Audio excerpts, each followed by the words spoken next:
the thing is that I wanted to build a Catholic radio station.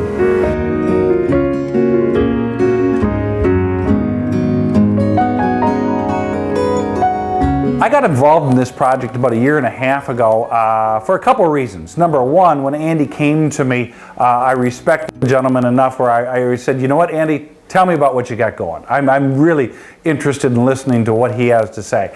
Secondly, when he told me about Relevant Radio and what Relevant Radio is all about and what it's going to do for the greater community, I said, you know, this is something that I can embrace, something that I can be passionate about, because I think it's important that we all are apostolic, that we all evangelize when we are given those opportunities. And to me, this was one of those opportunities that was given to me. I feel I've been the one that's been blessed through this project. And I called Mark, he was down in Colorado, and presented the idea of joining our small group to get things going, people who were expert in specific areas, and Mark certainly was a great man as far as electronics goes, and also being able to handle people and know who other key people could be. When you think about today's world of mass communications and the way we're all connected, we're lacking a beacon for better living. And I think that Relevant Radio, and the name is so appropriate, is in tune with our times and the way people live today, and has become a focus and a guide for better living. Mark was just great to be there. We had a lot of ups and downs along the way, but he was there to shore us up. We try to get up to the Twin City areas twice a year, once in the spring, once in the fall, to meet our people and encourage them. Relevant Radio broadcasts currently in 12 states on 31 stations. We own 12, and we have about 20 affiliates, and KYES is our biggest affiliate because they've got what is known as a flamethrower 50 kilowatt station. That's a magnificent achievement. And for what I've learned tonight, what I've seen here, and I think Andy and other radio professionals would agree, you have the makings of a great station, an epic station. Tom Mathias from Eden Valley Watkins got up and he said that how can you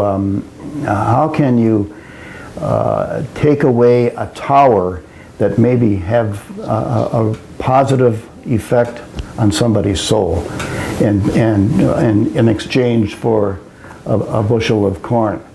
Well, he said it with a lot of vigor, and but at any rate, there we were wondering if this was going to pass the Planning Commission or not, and finally they came and took a vote, and amazingly, with the Holy Spirit right with us, amazingly, it was a unanimous yes vote. Yeah. It was great. I know you and I almost fell down when we got that vote, but that was great. We could never find a station whose signal would cover the diocese so well. And so when we finally had the opportunity to move the FCC license down here to Rockville, we were able to build the antenna farm in such a way to shape the signal so it literally points right up through the heart of the diocese. The Throw Fire Project was the name of our nonprofit organization. It had a Bible base. In the Gospel of Luke, chapter 12, verse 49, Jesus says, "I've come to throw fire on the earth, and how I wish it was already blazing." Jesus was foreseeing his passion. And Pope Benedict XVI sees many challenges in our world and our lives, but none can be solved unless God is put at the center, visible to the world, and that we each enkindle fire in our hearts, aflame with love. The Pope says God enters the world through us. So it's a big challenge and a big job. One of the key people that Mark Dernberger pointed out and got interested in is George Whirl, who is one of the top professionals in the area. Mark Dernberger, a mutual friend, approached me and said that he had a little summer project, asked if I'd be interested in it. And Andy and I'd known Andy and known of his work for many, many years because he's just a fixture here in the St. Cloud area.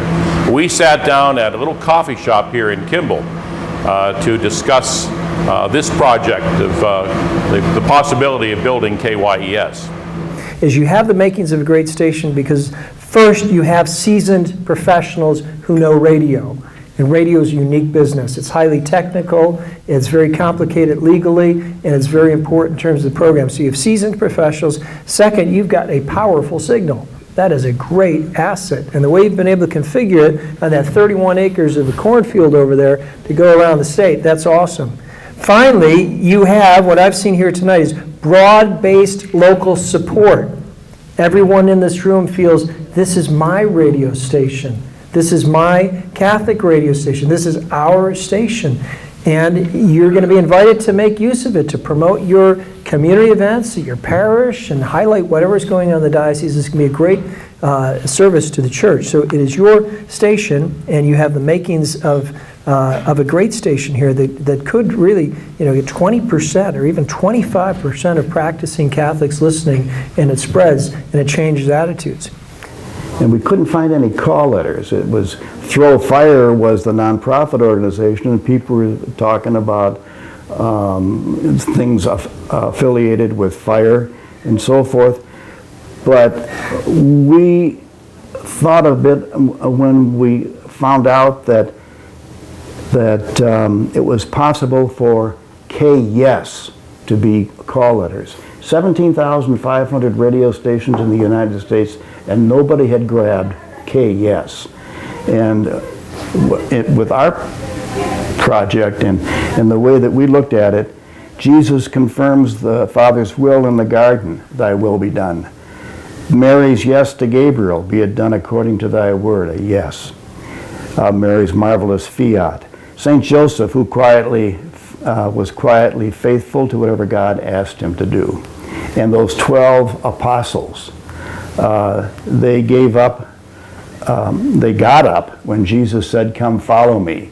They didn't have a Palm Pilot or a schedule or anything like that. They just followed Jesus. So that is the opportunity that we've got to respond to the challenge and the offering of what Jesus can send us and ask us to do. It's important, and it's the essence, I think, of the radio station. We couldn't be happier to have KYES, an affiliate. I was delighted to hear kind of the exegesis about this name, Throw Fire, Ignum Veni Miserenterum. That's what Jesus said, I have come to cast fire upon the earth, and what will I but that it be done? And the yes of St. Joseph, and the yes, the fiat mihi secundum verbum tuum of the Blessed Mother, the yes of the saints, the yes of you people. God bless you for doing that. This project is really important to the central Minnesota area for a number of reasons. I think one of the most important things is that there are individuals out there that don't have the resources, that don't have the ability to hear the message and hear the good news. The radio is available to literally everyone out there. And so we're able to reach individuals through this project that normally wouldn't have the resources, the ability to hear the good news. That truly excites me. The good, I think, that comes from KYES is that, first of all, many people will be able to hear it, and they will learn many things about their own faith. It will challenge them in their beliefs, and it will encourage them to live the gospel message. This particular 50,000 watt radio station involves the use of 7 separate radio towers. This frequency is 1.18 megahertz, means everything here is 100 times bigger than the antenna on top of your roof. So we have built this antenna system on 35 acres of land with 7 towers. 50,000 watts, that's the largest power that's licensed for any AM radio station in the United States. So this is not a small radio station, it's a big radio station. Same power level as WCCO, KSTP. It is a new phenomenon in this country. 15 years ago, there were 0, Z-E-R-O, Catholic radio stations in this country.